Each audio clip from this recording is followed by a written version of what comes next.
When history's a mystery and you don't know what to do, call Sherlock Bones and he will help sniff out some clues for you.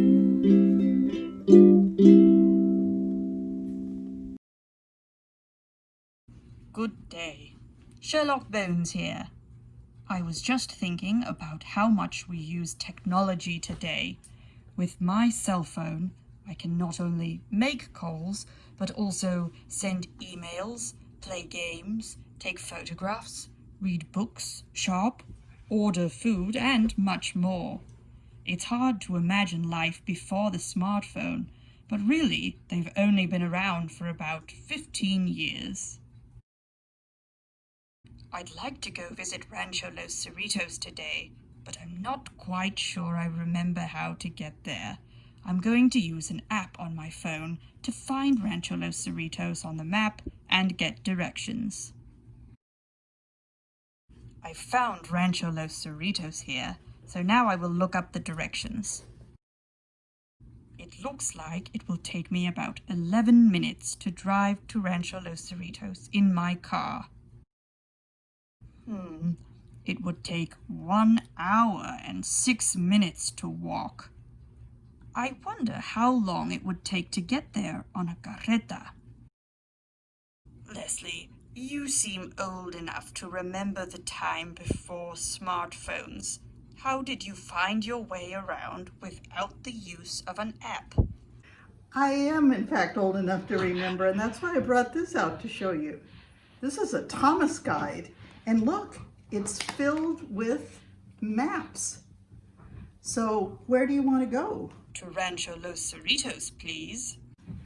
Okay, well then we're going to look up in the index, and it will tell us which map to look on.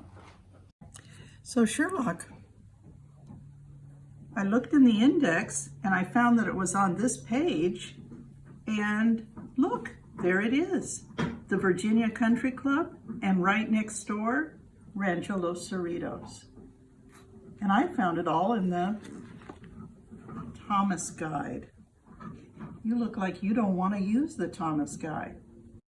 This just seems so much more complicated. I think I will stick to using my smartphone. But the Thomas Guide was not even invented until 1915.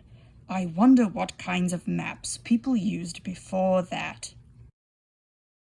I have traveled to Rancho Los Cerritos in the year 1851 to investigate this history mystery. Aha! I think I've spotted John Temple, the owner of the rancho. Good morning, Mr. Bones. And may I call you Sherlock? And you may call me Don Juan, as my friends do. What is your earliest memory of this beautiful rancho? Well, I remember in 1843 that I rode down from Northern California with a friend of mine, and I stopped to see this beautiful property, this beautiful rancho. And at that time, I decided that this is where I wanted to make my cattle ranch. A few years later, I purchased the property and we became Rancho Los Cerritos. When I purchased this property, they gave me this diseño to show where the boundaries of the land I had purchased were. I see there are a lot of names here on this map. What do those mean? Well, these are the lands that were given to Manuel Nieto, who was a soldier who served under the King of Spain. After he finished his service, the king, in respect for that service, granted him a great deal of land, a large amount. And as you see here, that land is indicated on this diseño. When Manuel Nieto died, each of his children inherited a portion of the property that he had. And they all created, each one created a rancho, what we call a rancho. And it's like a ranch in English.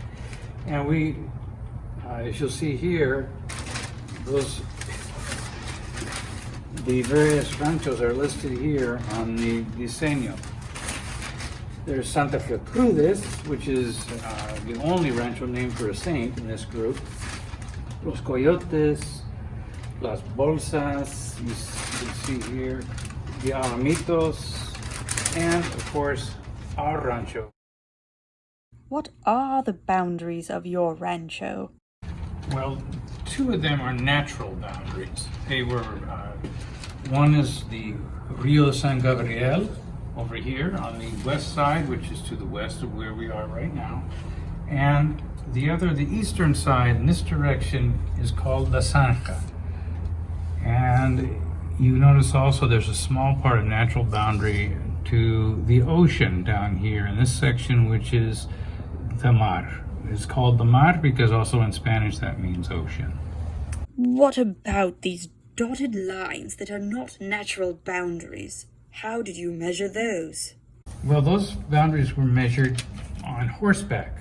Riders or caballeros would ride out and use a piece of rope measured out in varas, and the varas were approximately, well, I can show you from the tip of your nose to the tip of your fingers here, that's approximately a vara. And they would measure those and mark the boundaries of each rancho. So in our case, the natural boundaries formed a good part of it, but we also had the other dotted lines, as they do in other ranchos, that were established through this system. Now I understand this diseño much better. Thank you, Don Juan. Or I suppose I should say muchas gracias. Muchas gracias, Sherlock. Another mystery solved. Before the Thomas Guide collected hundreds of maps together, and long before an app on a smartphone could give you directions, people had to make their own maps. When possible, they would use natural landmarks to guide them, but they would also measure distances using ropes. It sounds like hard work. I'm happy to keep using my app. Friends, I look forward to investigating our next history mystery together. Until next time.